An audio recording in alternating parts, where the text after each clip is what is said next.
Chers compatriotes, chers résidents, chers amis de la Principauté, depuis ma première élection en tant que conseiller national en 1988, ma réélection en 1993 et mon élection en tant que président du Conseil national en 2003-2008, puis pour cette mandature, je n'ai eu de cesse de travailler au service de vous tous et du pays.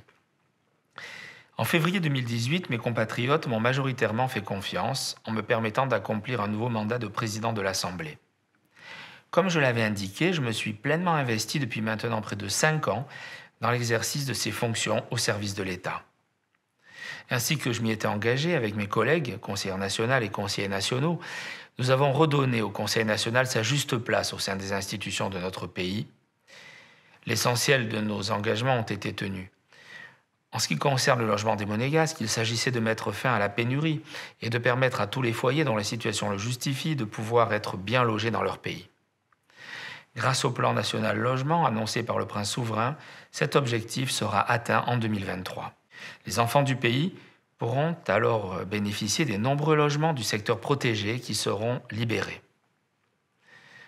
De plus, le contrat habitation capitalisation a été encore amélioré dans les domaines pour être plus accessible. Afin de répondre à l'évolution des mentalités, nous avons adapté nos textes sur les questions de société, en créant notamment le contrat de vie commune et en dépénalisant l'IVG pour les femmes. Par son positionnement sur la négociation d'un éventuel accord d'association avec l'Union européenne, le Conseil national n'a eu de cesse de défendre ce qu'il considère, avec vous, comme des lignes rouges qui doivent garantir la priorité nationale dans tous les domaines, la préservation de notre identité et la pérennité du modèle social et économique monégasque. En matière économique, nous avons pris nos responsabilités en adaptant nos lois aux directives européennes, sans pour autant surtransposer des dispositions supplémentaires qui auraient porté atteinte à nos entreprises, nos commerçants et nos travailleurs indépendants. Nous avons par ailleurs voté de nombreuses lois afin de favoriser le développement du numérique, facteur d'attractivité et de croissance. D'une manière générale, le Conseil national a accompli un important travail de modernisation de nos textes en lien avec le gouvernement, sous l'autorité du prince Albert II.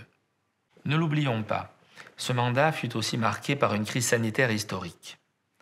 Dans le cadre du comité mixte de suivi Covid-19 instauré par le prince souverain, le Conseil national a œuvré dans l'unité des institutions et dans l'Union nationale pour formuler des propositions afin de protéger la population, d'accompagner les acteurs économiques et les salariés et de préparer la relance. Le Conseil national n'a cessé depuis lors de travailler de manière apaisée et constructive dans l'intérêt général, pérennisant ainsi l'esprit de l'Union nationale partagé par l'ensemble des élus. C'est donc avec le sentiment du devoir accompli et la volonté de servir autrement les intérêts de la Principauté que je décide de cesser mes fonctions de président du Conseil national et d'élus à compter de ce lundi 3 octobre. J'ai en effet accepté de faire partie du conseil d'administration du fleuron économique de notre pays que constitue la Société des Bains de Mer. Au départ de l'actuel président délégué, M. Jean-Luc Biamonti, je serai proposé au conseil d'administration pour assurer la présidence de la SBM à la fin de l'exercice en cours, le 31 mars 2023. Je rejoins donc avec fierté cette grande entreprise à laquelle ma famille et moi-même sommes très attachés depuis plusieurs générations. J'ai toute confiance en la vice-présidente Brigitte Boccone-Pagès et en l'ensemble des conseillères nationales et des conseillers nationaux pour poursuivre dans l'Union nationale avec le même état d'esprit et la même détermination le travail engagé. Chers compatriotes, chers résidents, chers amis de la Principauté, toutes et tous unis derrière notre prince souverain, je souhaite, pour conclure, partager avec vous ma confiance dans l'avenir de notre pays, l'efficacité de nos institutions et la réussite de ce modèle monégasque auquel nous tenons tant. A se revede.